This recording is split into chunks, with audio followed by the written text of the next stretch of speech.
Iran और Israel के बीच जारी तनाव अब एक पूर्ण सैन्य संघर्ष का रूप ले चुका है। आज 3 मार्च 2026 की ताज़ा स्थिति के अनुसार इस युद्ध के कारण न केवल मध्य पूर्व बल्कि वैश्विक अर्थव्यवस्था भी बुरी तरह प्रभावित हुई है। इस संकट से जुड़ी मुख्य बातें निम्नलिखित हैं। 1. ईरान पर भीषण हमले और नेतृत्व का संकट। अयतुल्ला खामेनेई की मृत्यु। शनिवार 1 मार्च 2026 को अमेरिका और इजराइल द्वारा किए गए संयुक्त हवाई हमलों में ईरान के सर्वोच्च नेता अयतुल्ला अली खामेनेई की मौत की पुष्टि ईरानी सरकारी मीडिया ने कर दी है। ये हमला उनके तेहरान स्थित आवास पर किया गया था। नेतृत्व पर प्रहार। मंगलवार को इजरायली सेना ने लीडरशिप कंपाउंड को फिर से निशाना बनाया है। रिपोर्टों के अनुसार ईरान के नए नेतृत्व के चयन के लिए जिम्मेदार परिषद के भवन पर भी हमले हुए हैं। 2. डोनाल्ड ट्रंप की कड़ी चेतावनी। अमेरिकी राष्ट्रपति डोनाल्ड ट्रंप ने सोशल मीडिया पर बेहद आक्रामक रुख अपनाते हुए कहा है उनकी ईरान की वायु रक्षा प्रणाली, वायुसेना, नौसेना और नेतृत्व खत्म हो चुका है। अब वे बातचीत करना चाहते हैं, लेकिन मैंने कह दिया है, अब बहुत देर हो चुकी है।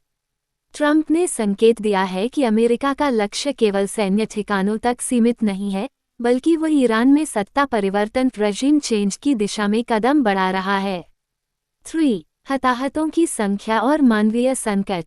मृतकों का आंकड़ा। शनिवार से शुरू हुए इन हमलों में अब तक ईरान में मरने वालों की संख्या 787 तक पहुंच गई है।